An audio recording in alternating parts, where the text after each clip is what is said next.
ವೀಕ್ಷಕರೇ, ಹೀಗೆ ಮಹಿಳೆಯರೆಲ್ಲರೂ ಸೇರಿ ಕುಣಿದು ಕುಪ್ಪಳಿಸುತ್ತಿರೋ ದೃಶ್ಯಗಳು ಕಾಣಿಸಿದ್ದು ಚಿಕ್ಕಬಳ್ಳಾಪುರದ ಎಂಜೆ ರಸ್ತೆಯಲ್ಲಿ. ಸದಾ ವಾಹನಗಳಿಂದ ಗಿಜಿಗುಡುವ ಎಂಜೆ ರಸ್ತೆಯಲ್ಲಿ ಹೀಗೆ ಮಹಿಳೆಯರು ಸ್ಟೆಪ್ ಹಾಕಲು ಕಾರಣವೇನು ಅಂತೀರಾ? ಅದೇ ಕಣ್ರಿ, ಆಷಾಢ ಮಾಸದ ಜಾತ್ರಾ ಮಹೋತ್ಸವ. ಹೌದು, ತಿಮ್ಮಕ್ಕ ಬಡಾವಣೆ ನಿರ್ಮಾಣವಾಗಿ 40 ವರ್ಷಗಳು ಕಳೆದ ನಂತರ ಇದೇ ಮೊದಲ ಬಾರಿಗೆ ಈ ಬಡಾವಣೆಯಲ್ಲಿ ಗ್ರಾಮ ದೇವತೆಗಳ ಜಾತ್ರೆ ನಡೆಸುತ್ತಿದ್ದು, ಇಡೀ ಬಡಾವಣೆಯ ನಾಗರಿಕರು ಒಂದಾಗಿ ತಂಬಿಟ್ಟಿನ ದೀಪಗಳನ್ನು ಅದ್ಧೂರಿಯಾಗಿ ನೆರವೇರಿಸಿದರು.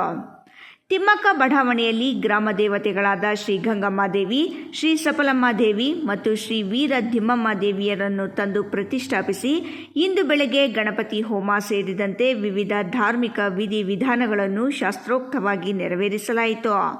ನಂತರ ಇಡೀ ಬಡಾವಣೆಯ ಮಹಿಳೆಯರು ತಂಬಿಟ್ಟಿನ ದೀಪಗಳನ್ನು ಮರಳುಸಿದ್ದೇಶ್ವರ ಸ್ವಾಮಿ ದೇವಾಲಯಕ್ಕೆ ತಂದು ಬೆಳಗಿಸಲಾಯಿತು. ಮರಳುಸಿದ್ದೇಶ್ವರ ದೇವಾಲಯದಲ್ಲಿ ತಂಬಿಟ್ಟಿನ ದೀಪಗಳನ್ನು ಬೆಳಗಿಸಲು ಹೋಗುವ ಮಾರ್ಗ ಮಧ್ಯೆ ಎಂಜಿ ರಸ್ತೆಯಲ್ಲಿ ಮಹಿಳೆಯರು ಹೀಗೆ ಸ್ಟೆಪ್ ಹಾಕಿ ಸಂಭ್ರಮಿಸಿದರು. ಇನ್ನು ಈ ವಾರ್ಡಿನ ನಗರಸಭೆ ಸದಸ್ಯರಾಗಿದ್ದ ಜೆ ನಾಗರಾಜ್ ಈ ಜಾತ್ರಾ ಮಹೋತ್ಸವದ ಪ್ರಮುಖರಲ್ಲಿ ಒಬ್ಬರಾಗಿದ್ದು, ಈ ಸಂಭ್ರಮದಲ್ಲಿ ಭಾಗಿಯಾಗಿ ಮಾತನಾಡಿ, ಲೋಕ ಕಲ್ಯಾಣಕ್ಕಾಗಿ ಜಾತ್ರಾ ಮಹೋತ್ಸವ ನಡೆಸಲಾಗುತ್ತಿದೆ. ಶಕ್ತಿ ದೇವತೆಗಳನ್ನು ತಂದು ಪ್ರತಿಷ್ಠಾಪಿಸಿ ಪೂಜೆಗಳನ್ನು ನೆರವೇರಿಸಿ ಬಲಿ ನೀಡಲಾಗುತ್ತಿದೆ. ಇದರಿಂದ ಉತ್ತಮ ಮಳೆ ಬೆಳೆಯಾಗಿ ಸಮಾಜದಲ್ಲಿ ಶಾಂತಿ ಮತ್ತು ಸುಭಿಕ್ಷೆಯಿಂದ ಇರಲಿ ಎಂಬ ಉದ್ದೇಶದಿಂದ ಮೊದಲ ಬಾರಿಗೆ ತಿಮ್ಮಕ್ಕ ಬಡಾವಣೆಯಲ್ಲಿ ಜಾತ್ರೆ ನಡೆಸಲಾಗುತ್ತಿದೆ. ಎಲ್ಲರೂ ಸುಭಿಕ್ಷೆಯಿಂದ ಇರಲಿ ಎಂದು ದೇವರಲ್ಲಿ ಪ್ರಾರ್ಥಿಸುವುದಾಗಿ ಹೇಳಿದರು. ನಮ್ಮ ಚಿಕ್ಕಬಳ್ಳಾಪುರದ ಬಹಳ ವಿಶೇಷ ಏನು ಅಂತ ಹೇಳಿದ್ರೆ, ಮೊದಲ ಮಳೆ, ಮೊದಲ ಹಬ್ಬ ಮತ್ತು ಮೊದಲ ಜಾತ್ರೆ, ಅದರ ವಿಶೇಷತೆಯೇ ಬೇರೆ. ಅಂಥ ಒಂದು ವಿಶೇಷನ ಈ ದಿನ ನಮ್ಮ ಚಿಕ್ಕಬಳ್ಳಾಪುರ ನಗರದ 5ನೇ ವಾರ್ಡಿನ ತಿಮ್ಮಕ್ಕ ಬಡಾವಣೆಯಲ್ಲಿ ಭಾಳ ಅದ್ಧೂರಿಯಾಗಿ ಮೊದಲನೇ ಜಾತ್ರೆನೇ ಭಾಳ ಯಶಸ್ವಿಯಾಗಿ ಮೊದಲನೇ ದಿನ ಮಾಡ್ಕೊಂಡು ಬಂದಿದ್ದಾರೆ. ಭಾಳ ಖುಷಿಯಾಗುತ್ತೆ. ಸಮಸ್ತ ನಾಡಿನ ಜನತೆ ಚೆನ್ನಾಗಿರಬೇಕು, ರೈತರು ಚೆನ್ನಾಗಿರಬೇಕು, ವಿದ್ಯಾರ್ಥಿಗಳಿಗೆ ಕೆಲಸ ಸಿಗುವಂಥದ್ದಾಗಬೇಕು, ಬಡತನ ನಿರ್ಮೂಲನೆ ಆಗಬೇಕು. ಆ ಒಂದು ನಿಟ್ಟಿನಲ್ಲಿ ಒಂದು ಶಕ್ತಿ ದೇವತೆಗಳನ್ನು ತಂದು ಈ ದಿನ ತಿಮ್ಮಕ್ಕ ಬಡಾವಣೆಯಲ್ಲಿ ಭಾಳ ವಿಶೇಷವಾಗಿ ಮಾಡ್ತಾ ಇರೋದು ಬಹಳ ಹಿರಿಯರು, ನಮ್ಮ ತಾಯಂದರು, ಅಣ್ಣಂದರು ಭಾಳ ಯಶಸ್ವಿಯಾಗಿ ಮಾಡ್ಕೊಂಡು ಬರ್ತಾ ಇದ್ದಾರೆ. ಇನ್ನು ಬಡಾವಣೆಯ ಜಾತ್ರಾ ಸಮಿತಿಯ ಲಕ್ಷ್ಮೀನಾರಾಯಣ್ ಮಾತನಾಡಿ, ಬಡಾವಣೆ ನಿರ್ಮಾಣವಾಗಿ 40 ವರ್ಷ ಕಳೆದಿದೆ. ಇದೇ ಮೊದಲ ಬಾರಿಗೆ ಜಾತ್ರೆ ಮಾಡಲಾಗುತ್ತಿದೆ.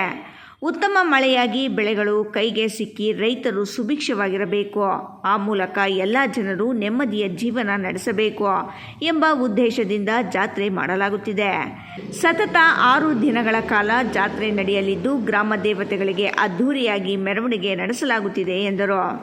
ಒಟ್ಟಿನಲ್ಲಿ ಆಷಾಢ ಮಾಸದ ಪ್ರಯುಕ್ತ ಎಲ್ಲೆಲ್ಲೂ ಜಾತ್ರೆಗಳು ನಡೆಯುತ್ತಿದ್ದು, ಚಿಕ್ಕಬಳ್ಳಾಪುರ ನಗರದಲ್ಲೂ ಪ್ರಮುಖ ಜಾತ್ರೆಗಳು ಮುಂದುವರೆದಿದೆ.